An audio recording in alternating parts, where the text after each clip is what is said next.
as you saw firsthand, North Carolina has been hit hard. This disaster in Western North Carolina is catastrophic and unprecedented. Today, the President and I, via helicopter, were able to see some of the damage. Towns wiped off the map, bridges damaged or completely destroyed, critical infrastructure and water systems, electrical grids, communications, all remain seriously damaged. Countless homes and businesses that are lost. An entire region of our state is still in a dangerous situation. The good thing is that 92 search and rescue teams have saved countless lives, and the search for people still goes on. We're grateful to the 18 states who have sent help to us, thousands of line workers and utility workers, transportation workers, all trying to bring this area back. More than 1,000 National Guard soldiers are rescuing people. They've rescued more than 1,400 people so far, and they are deploying food and water and other supplies, many thousands of pounds. We're grateful for the quick actions and close communications that we have had with the President and with the FEMA team. Mr. Secretary, we're grateful to you and the President for sending Administrator Criswell, who has been on the ground with me in Western North Carolina as we are working to coordinate this massive, massive surge of help to Western North Carolina. And Mr. President, we know that we have made a lot of asks of you, and we're grateful for your ear and for your actions. This is going to be a long and difficult recovery, but talking with person after person in Western North Carolina, I know that we can come back and that we will come back because the people of Western North Carolina are resilient. Working together, we can get through this. And I am proud to recognize my friend, the President of the United States of America, Joe Biden. Thank you, Gov. Good afternoon, everyone. I don't have to tell this group that Hurricane Helene has been a storm literally of historic proportions. The damage is still being assessed, and many people are still unaccounted for. So I'm here to say the United States, the nation, has your back. The nation has your back. We're not leaving until you're back on your feet completely. You know, we're in a situation where earlier this morning I met with state and local police in Greenville, South Carolina. Then I took an aerial tour of Western North Carolina to survey the damage. And came here in Raleigh to receive a briefing from all of you. And we've been working nonstop to provide the support that you need and the survivors need. You know, my heart goes out to everyone who has experienced the unthinkable loss, but we're here for you. And I want to thank Republican Governor of South Carolina and the Democratic Governor of North Carolina and all the elected officials who focused on the task at hand. In a moment like this, we put politics aside. At least we should put it all aside, and we have here. There are no Democrats or Republicans, there are only Americans.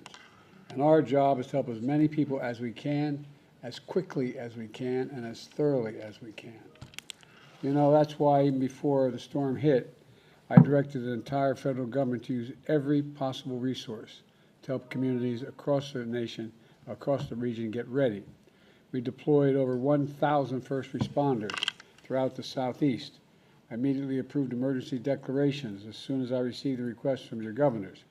Today, I approved the request of Governor Cooper for the federal government to cover 100% of all the costs for debris removal, emergency protective measures for 6 months, all the costs.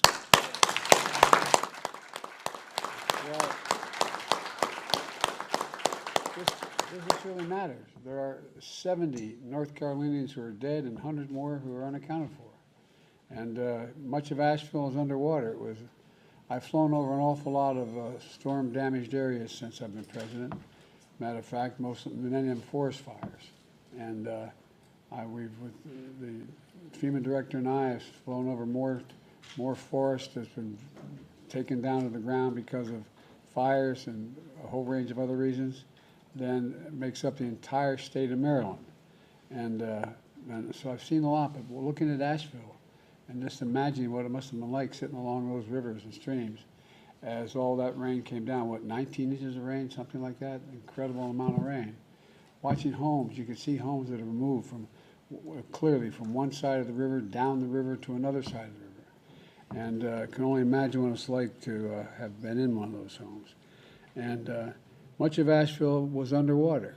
Much of it was underwater. It was a beautiful, beautiful part of the country. I've been to Asheville before. It's a magnificent part of Appalachia.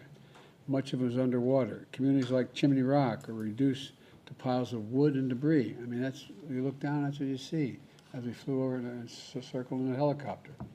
And this is going to pay for, this will pay for the urgent work we need to clear landslides, to provide shelters and supply food and medicine.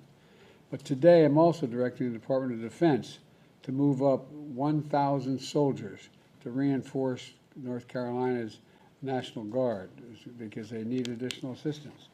These soldiers are out of Fort Liberty right here in North Carolina and are available for responsive operations starting today.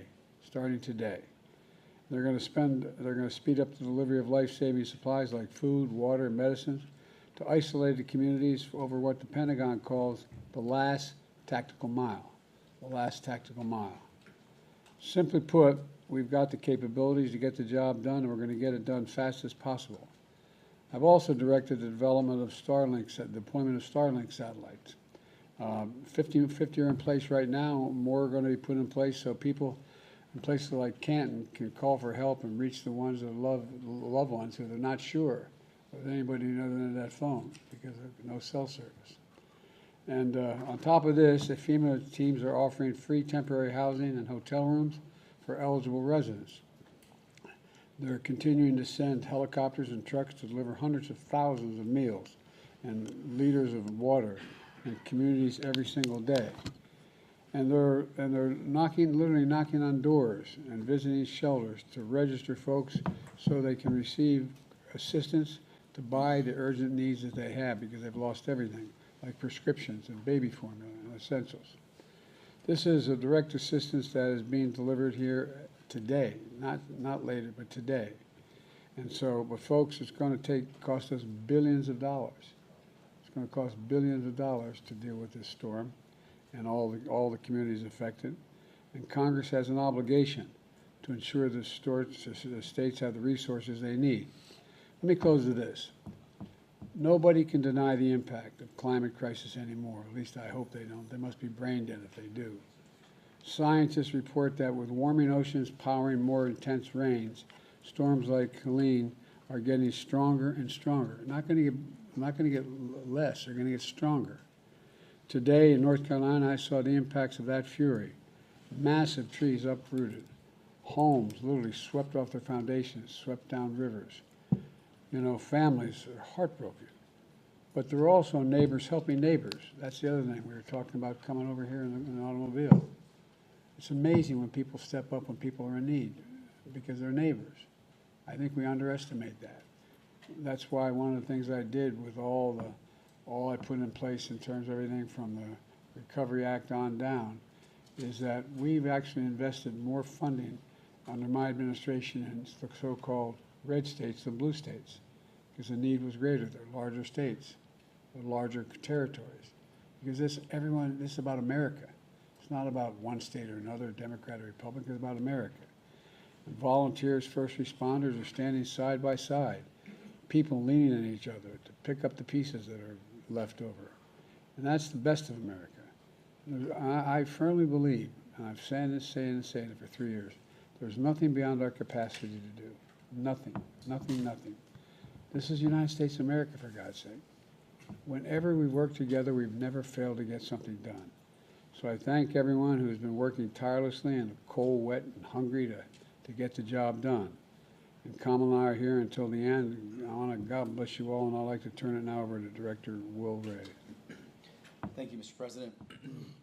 On behalf of the State Emergency Response Team, the folks you see here, the folks downrange at our regional coordination centers in the West, as well as those in the impacted communities working night and day, welcome to North Carolina and to the State Emergency Operations Center.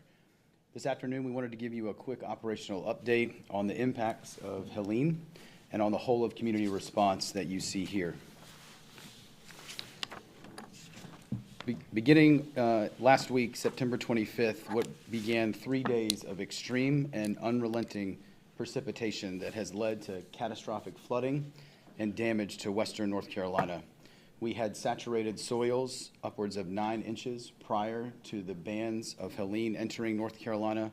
And as you mentioned, we saw significant rainfall across western North Carolina, with the highest rainfall amounts measuring over 31 inches in a 3-day period in Yancey County. With this event, we experienced the full suite of impacts of a hurricane, to include tropical and hurricane force winds across our mountains, with the highest wind gustage around Mount Mitchell at 106 miles an hour. We had 8 confirmed tornadoes across North Carolina as a result of this event, and our peak outages were over 1 million. Those outages are now, due to the work of the partnerships in this room and the hard work of the crews, are down to about 350,000. The impacts from Helene caused flash flooding emergencies for 21 different counties across western North Carolina, which is only used during rare and life-threatening events. The impacts were further compounded by the spread and speed of the water. From an operational standpoint, we're really focused on 3 things currently. 1, continuing life safety missions. 2, this increased speed of commodity distribution into the western part of the state. And 3, support of our infrastructure, particularly healthcare, water, power, and communications. The State Emergency Response Team here remains activated at the State EOC, and along with our Regional Coordination Center in the West, to continue to support our local jurisdictions in the critical work that they do. We currently have 16 county EOCs that remain open, with 29 shelters with just over 1,200 occupants. We have 4 state-operated shelters, state-supported shelters as well, in 4 counties: Henderson, Rowan, Buncombe, and Catawba. We also have 3 mass feeding sites supported by our VOAD partners that are distributing hot meals to 30 sites across 10 counties. Our response footprint has grown significantly, and we're grateful for the support not just from the 22 states that have sent teams to support us, but also from our FEMA team and other members of the federal family. We currently have 24 search and rescue teams from the state of North Carolina in the area of impact, along with 13 that are continued to be deployed via our interstate mutual aid. And we have continued to increase the number of federal teams. It is now up to 18, and that accounts for over 1,600 personnel operating in the area of impact right now to support, again, our local jurisdictions that had such significant impact. Across all those teams, we've had over 5,000 search and rescue interactions. This could be rescues, evacuations, assists, shelter assessments. The teams continue to do really incredible work in some pretty austere conditions. We have 26 aircraft that are currently in the area of operations, and so far over the course of the event have lifted over 700,000 pounds of cargo into the impacted area. At the direction of the Secretary of Defense, with your approval yesterday, we began moving in and integrating the Title X aviation assets. We will also begin to integrate the additional DoD workforce today as we move in tomorrow, and General Hunt will cover more of that specifically. As you can see from the federal force laydown slide, not only do we have Title X assets here, we continue to have federal search and rescue, U.S. Army Corps, EPA, a very large contingent of our health and human services partners that are supporting both hospitals with 2 disaster medical assistance teams, as well as supporting the state in healthcare infrastructure assessment and other health and medical needs, such as federal ambulances. As you see, sir, this really takes whole of community. It's local, state, federal, tribal, at all levels, nonprofits, volunteer agencies, and the private sector to actually accomplish this mission. Finally, we've already begun to implement some of our recovery programs. We currently have over 33,000 individuals that have already registered for individual assistance, and we are working to turn on additional programs to quickly support these impacted communities so we get them off on the right foot to rebuild quickly. At this time, sir, I believe we'll transition to a deeper dive brief from our colleagues. We'll pause briefly at this time.